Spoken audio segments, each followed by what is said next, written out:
사울이 계속 다윗을 죽이려고 시도합니다.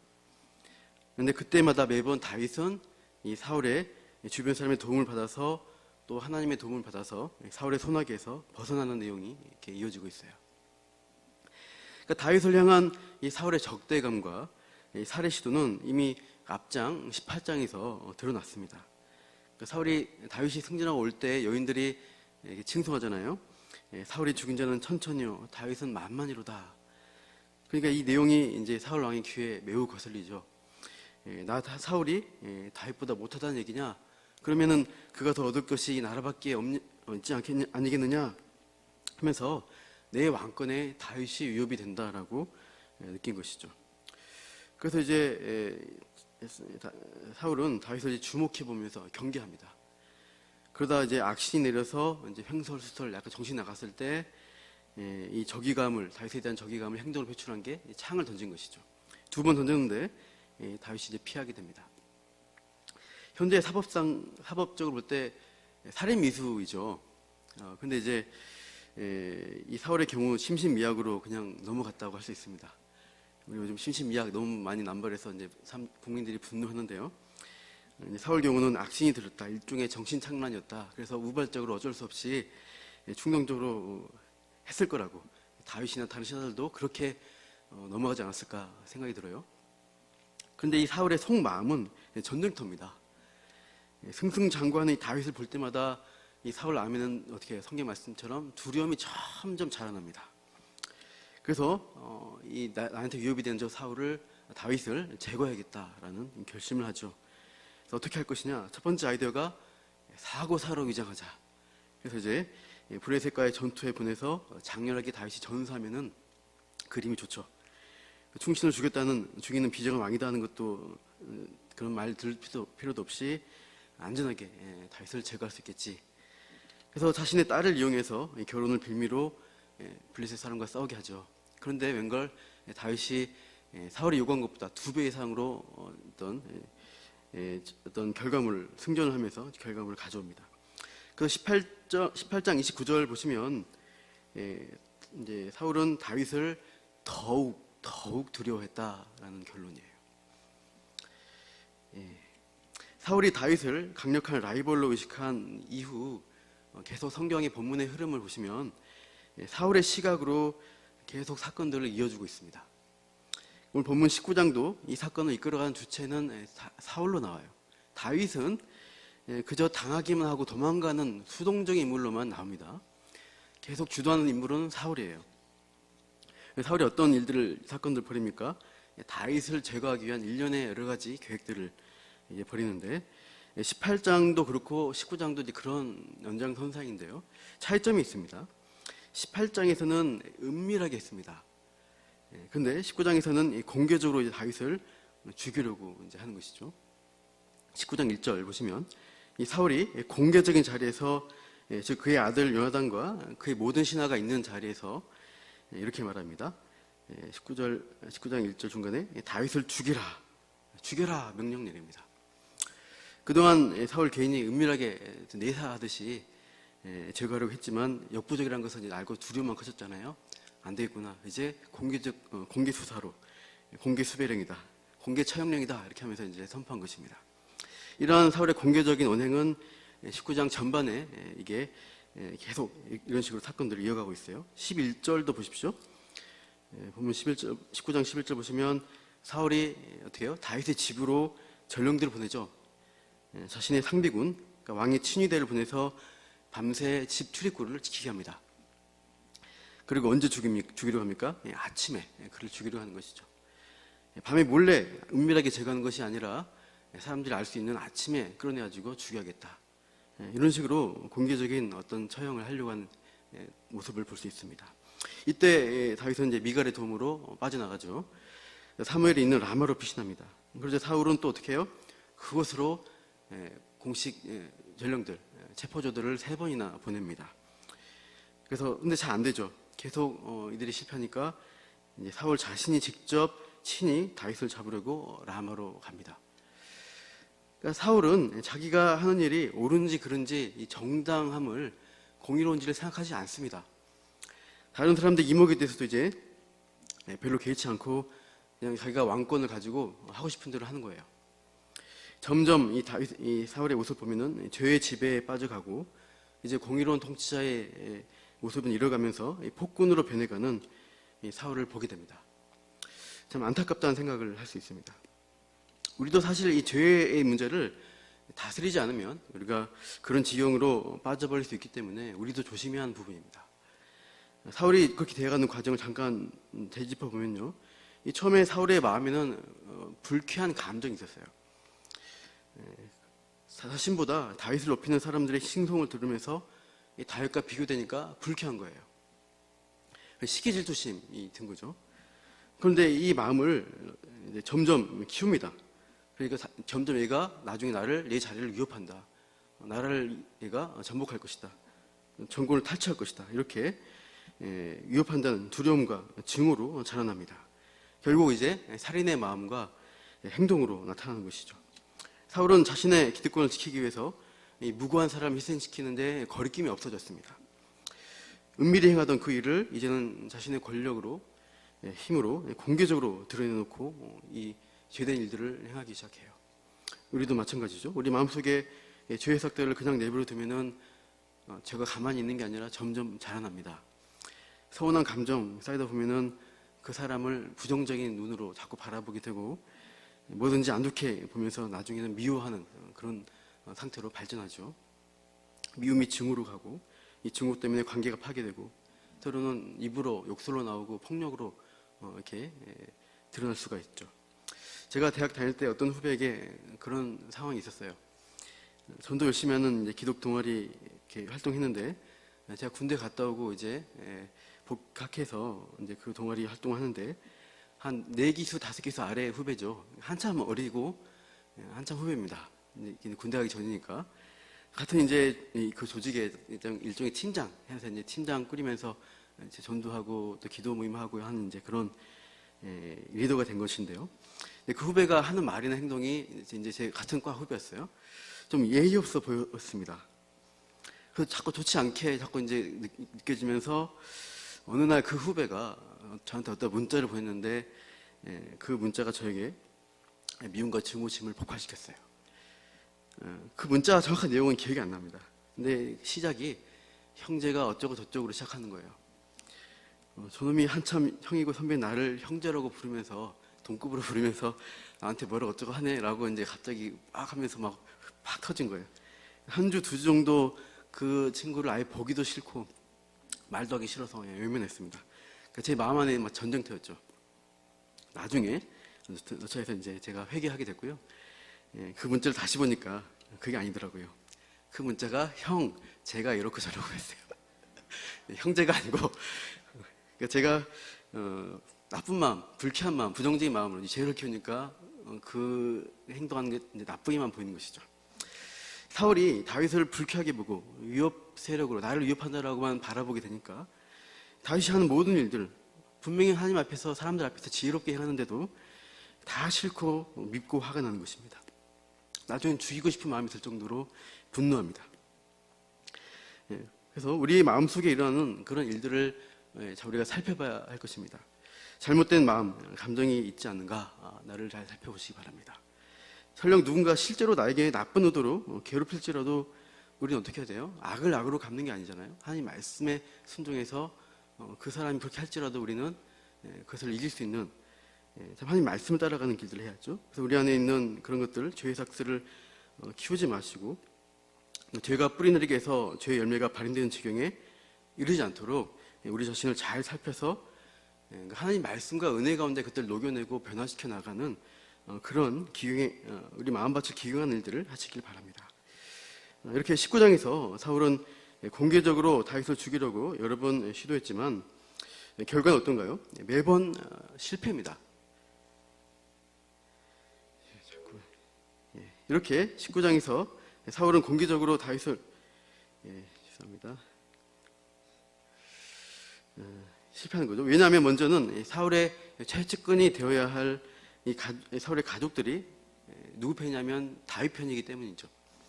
다시 1절을 보시면 사울은 공개적으로 다윗을 죽이라고 명하는데 1절 하반절 보시면 사울의 아들 요나단이 다윗을 심히 좋아합니다.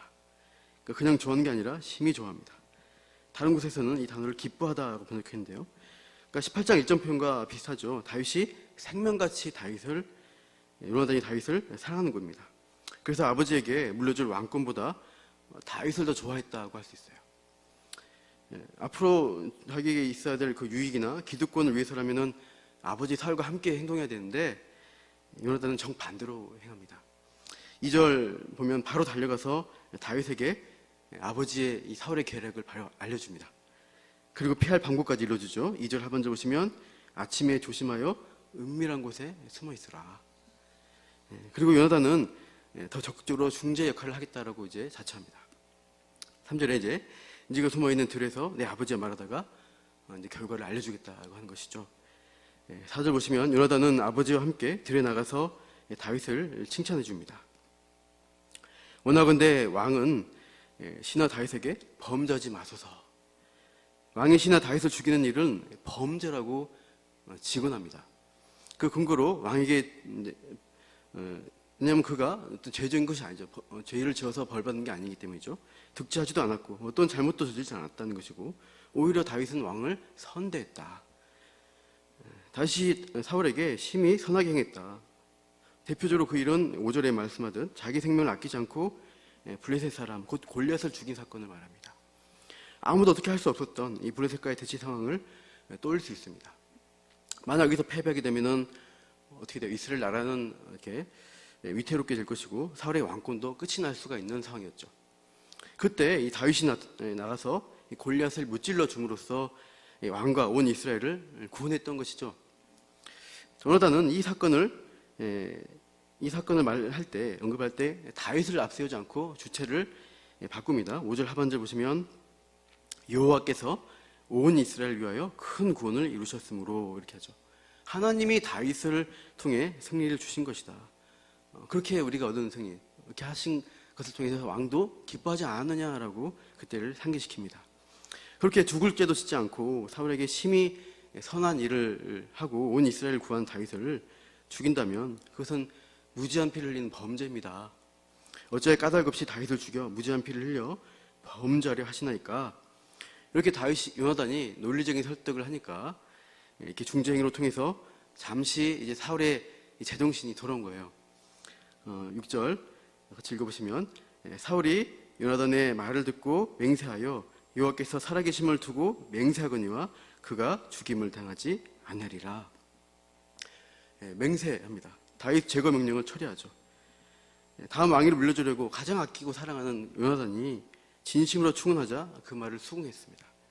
죽여야 한다고 했다가 갑자기 맹세하는 것이죠. 맹세하되 여호와께서 살아계심을 두고 맹세한다고 하는 것이죠.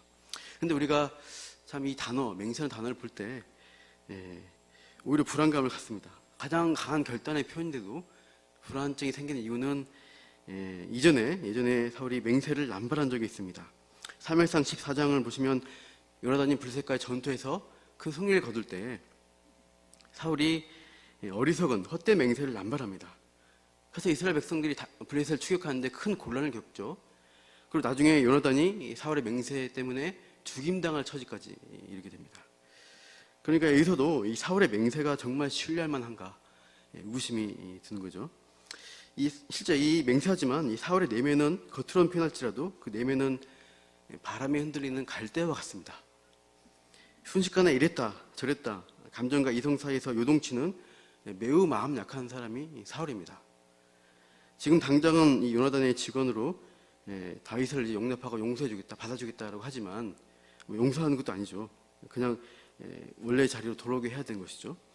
그래서 아직 불안감을 우리가 갖고 보시죠. 7절 보시면은 요나단은 당장 다윗을 불러 모든 일을 알리고 그를 사울에게로 이끌어 줍니다.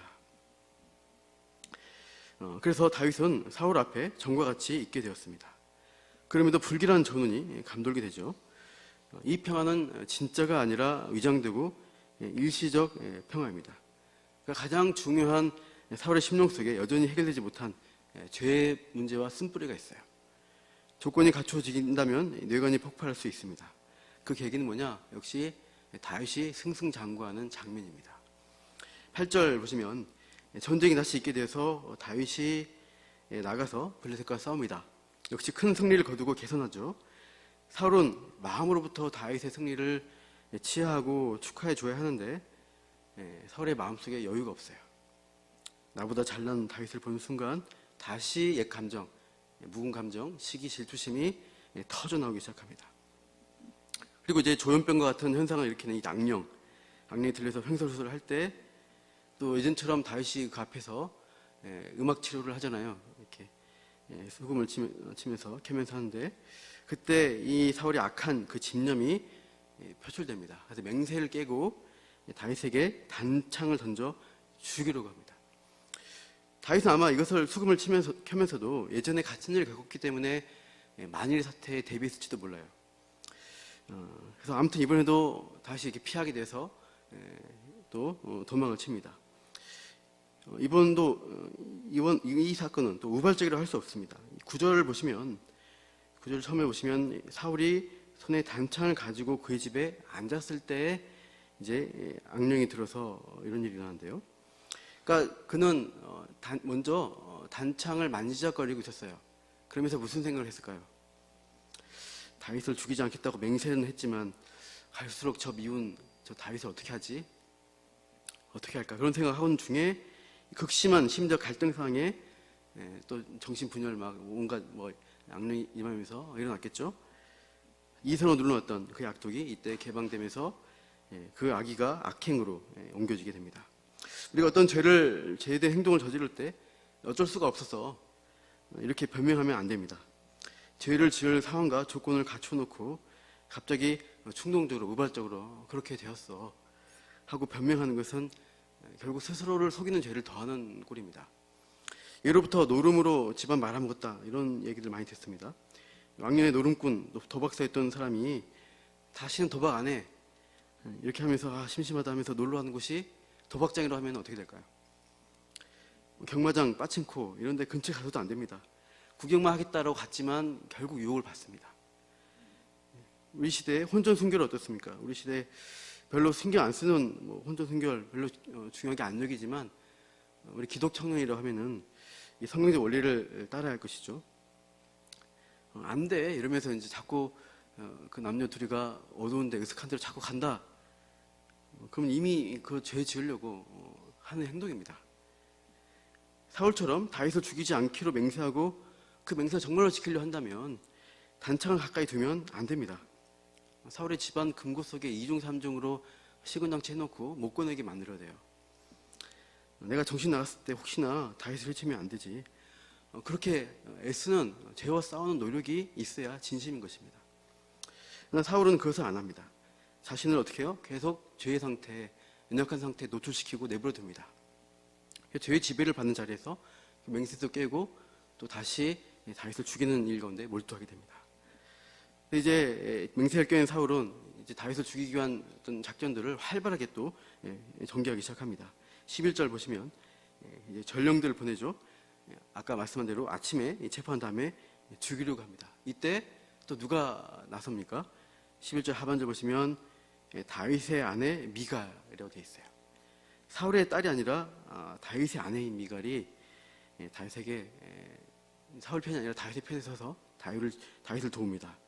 이 밤에 당신의 생명을 구하지 아니하면 내일에는 당신이 죽임을 당하리라. 미갈이 먼저 눈치채고 다윗이 빨리 피신할 수 있도록 조치를 합니다. 12절 보시면은 다윗을 창에서 달아내리죠. 아마 2층, 3층 되는 높은 집이었던 것 같습니다. 그래서 커튼을 묶든지 못을 엮든지 해가지고 높은 창에서 내려올 수 있게 했겠죠. 다윗을 몰래 내려보내고 13절 보시면은 우상을 침상에 누이고 다윗이 병들어 누운 것처럼 꾸밉니다. 전령들을 속여서 다윗이 도망갈 시간을 벌어주려는 생각입니다. 아침이 되자 군사들이 다윗을 잡으러 들이닥쳤는데 미갈이 이제 문 앞에서 병들어 누웠다라고 속이는 것이죠. 그래서 전령들이 문 밖에서 보니까 진짜 누군가 누워 있어요. 그래서 이제 사울에게 보고가 들어가자 시간이 지체되면서 이제 사울이 다시 명합니다. 전령들을 다시 보내서 그 다윗을 들어가서 살펴보고 그가 맞는지 보고 아파서 못 일어난다고 하면은 침상째 4개로 들고 와라. 내가 직접 죽이겠다. 이렇게 이제 아주 죽이겠다는 의지를 강하게 드러냅니다. 독한 장인어른이죠. 딸이 받을 상처 따위는 생각하지 않습니다. 다윗만 죽이면 된다는 그 생각에 완전히 빠져 있습니다. 실상은 어떻게 됐나요? 그 침상의 병자는 가짜였다는 것이죠. 그리고 지체한 사이에 다윗은 멀리 도망친 이제 상황이 되었습니다. 사울은 어떻게든 이 다윗을 제거하려고 하는데 이 사울의 최측근이라 할 수 있는 그 가족들이 계속 방해합니다. 다윗을 구해줍니다. 18절 보시면 이제 다윗은 이 사울의 마술을 피해서 라마로 가서 자기에게 기름 부은 사무엘에게 나아갑니다. 사울이 자기에게 행한 일을 다 전하고 사무엘과 함께 이제 기거합니다. 나요시라고 나오죠. 아마 이것은 이 단어는 거처, 초소를 의미하고요. 라마 성읍 안에 있거나 성읍 근처에 사무엘의 거주지라고 할 수 있습니다. 아마 이제 선지자 무리가 함께 나중에 있는 것을 봐서는 선지생들이 공부하고 생활하는 어떤 공동체 기숙사 같은 어떤 장소라고 할 수 있습니다. 라마나옳 곳에 이제 사무엘과 피신해 있어요. 그래서 다윗은 이 사무엘과 함께 보호받는 과정 가운데 있는데요. 다윗이 이곳에 숨었다는 첩보를 이제 사울이 받죠. 다시 이제 다윗을 잡으러 전령들을 보냅니다. 1차, 2차, 3차 완벽하게 계속해서 보내죠. 이 전령들이 그런데 이 라마나옳에 오면은 선지자 무리가 예언하는 것을 보자마자 어떻게 돼요? 하나님의 영이 이 전령들에게도 임합니다. 이들도 막 예언하기 시작해요. 일종의 황홀경에 빠져서 자기가 이곳에 온 목적을 잃어버리고 신령한 말과 노래를 부르고 있는 상태입니다. 사울의 군사들이 임무 수행을 할 수가 없어요. 그래서 이번에는 이제 사울이 직접 라마로 찾아오죠. 얼마나 집요하게 다윗을 죽이려 하는지 볼 수 있습니다. 22절 보시면 친히 라마로 와서 근처 큰 우물에 도착해서 이제 길을 묻습니다. 사무엘과 다윗이 어디 있느냐 이렇게 묻는 거 보니까 다윗만 찾는 게 아니고 사무엘도 함께 물어보는데 여기서 볼 수 있는 것은 이 다윗 사울의 내면에 잠재되어 있는 사무엘에 대한 어떤 감정들이 있다는 것을 좀 캐치할 수 있습니다. 이 사무엘이 자신을 왕으로 세웠는데 나중에 이제 어떻게 돼요? 이 사울이 결국 불순종해서 문제였죠. 다른 사람에게 왕권이 넘어갈 것이라고 예언을 말씀을 들었습니다. 그러니까 그것에 대해서 깊은 원망과 분노의 마음을 품고 있었던 것이죠. 그 사무엘이 다음 왕으로 세웠다고 하는 다윗과 함께 있다니 더 마음이 급하고 큰일 났다 하면서 화가 난 그런 상태로 사무엘과 다윗을 찾는다고 할 수 있습니다. 그런데 이 사울이 라마나옳에 가는 도중에 무슨 일이 일어나죠? 23절 보시면 하나님의 영이 사울에게도 임합니다. 그 라마나옳에 가기도 전에 먼저 영이 이제 임해서 걸어가면서 예언을 하죠. 게다가 24절 보시면 라마나옳에 가서는 그의 옷을 벗고 그러니까 즉 벌거벗은 채로 사무엘 앞에서 예언하는 모습입니다. 그 기간이 하루 밤낮 24시간 온종일 사울은 화려한 왕복도 벗어 던지고 벌거숭이 몸으로 누워서 예언을 했다고 한 것이죠. 그러니까 하루 종일 사울이 벌거벗고 누워 있었다. 우리가 이제 왕이 그렇게 있다는 것은 그 본인에게도 굉장히 수치스러운 어떤 장면입니다. 그런데 더 중요한 것은 이 사울이 지금 누구 앞에서 이러고 있느냐? 누구인가요? 사무엘 앞에서 그러고 있습니다. 사울에게 있어서 사무엘은 어떤 사람인가? 수십 년 전을 떠올릴 수 있습니다. 처음 만났던 장면. 아버지의 잃어버린 염소떼를 찾아서 어디까지 왔어요? 이곳 라마까지 사무엘을 찾아왔습니다. 그때 사무엘이 갑자기 자신에게 기름을 부어서 넌 이스라엘 왕이다 라고 왕을 선포해줬죠. 왕됨을.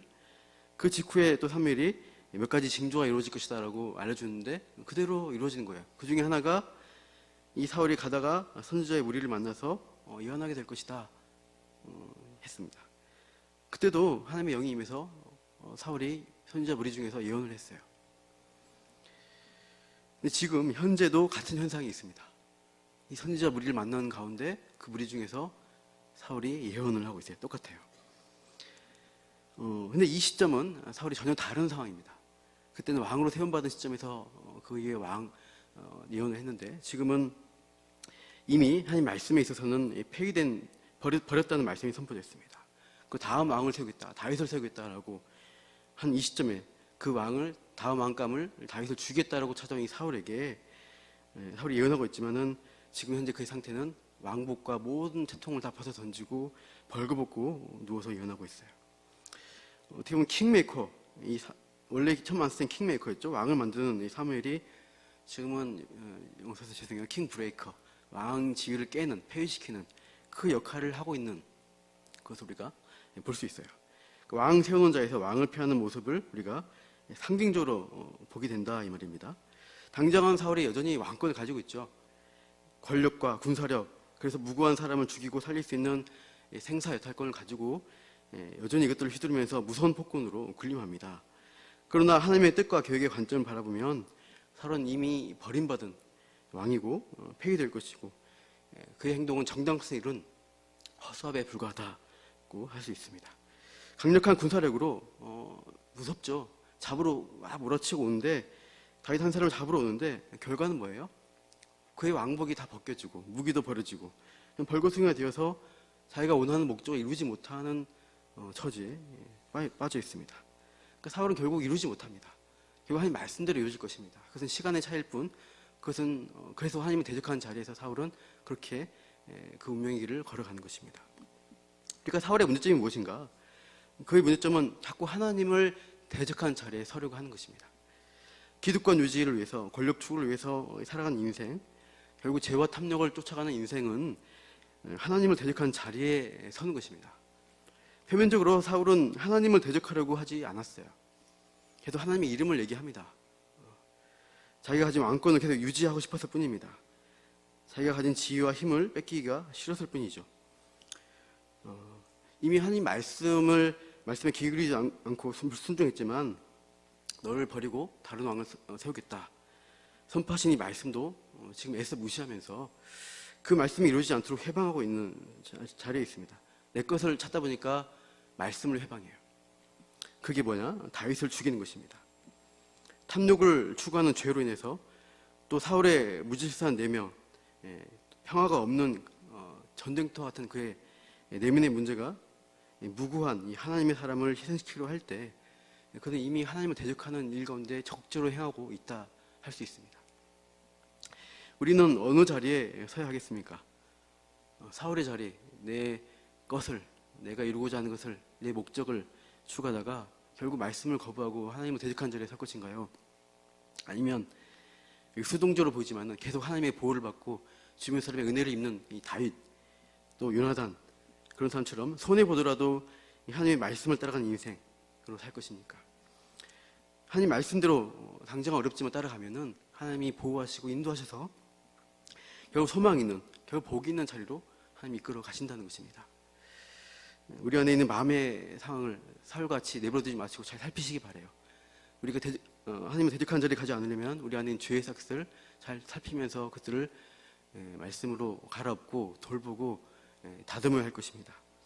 우리 안에 자존감이 약하십니까?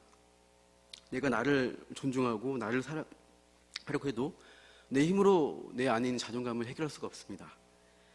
타인의 평가와 인정은 항상 좋을 수가 없죠. 밖에 어떻게 보면 어떤 사람이 성공적으로 잘 보여요. 그럴싸해 보여요. 그럴지라도 조용히 있을 때 우리 안에 있는 여전히 모순적인 것들, 때로는 앞으로 추락할 수도 있다는, 무너질 수 있다는 불안감, 이것들이 우리를 엄습합니다. 인기 가수들이 어떻게 해요? 마약 잘 한다, 대마초 피운다, 그런 일들 다 터집니다. 왜 그러냐 그러니까 너무 불안해서 우울한 마음이 들어서 그랬다는 얘기를 많이 듣죠. 그러니까 누구나 알아주는 그 자리에 있을 때에도 우리 힘으로 우리 자신이 우리 마음을 다스릴 수 없다는 것입니다. 있는 그대로 나를 내가 사랑할 수가 없어요. 그래서 우리가 어디로 가야 됩니까? 하나님이 우리에게 베풀어 주신 은혜의 자리, 그리스도의 사랑의 자리로 우리가 나아가야 하는 것입니다. 하나님 말씀 안에서 그 사랑을 누리는 자, 그래서 우리 안에 있는 죄의 문제를 이기고 싸울 수 있는 그런 사람이 참으로 복된 사람인 것입니다. 마지막으로 로마서 한번 읽고 마치겠습니다. 로마서 8장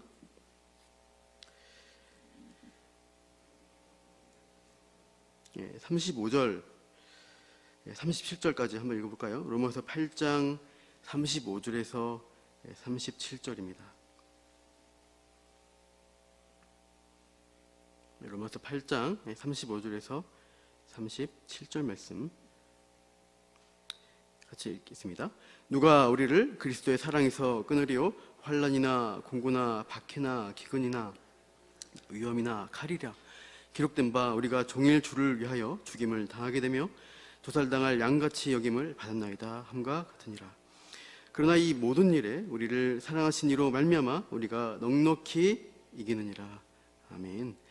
우리 안에 그리스도의 사랑, 말씀 안에서 그분을 만나는 경험을 통해서 이 죄, 우리 안에 있는 죄, 이웃이 있는 죄, 나와 관계에서 어려움이 오는 사회적 상황에서 경제적 어려움에서 오는 이런 문제들이 이길 수 있는 힘을 우리가 얻게 되는 것입니다. 이걸 하지 않으면, 내 마음을 돌보지 않고 그리스도의 사랑을 바꾸지 않으면 죄에 넘어져요. 미워하게 되고 죽이고 싶은 마음 들고 스스로를 파괴하는 자리까지 갈 수 있다는 것입니다.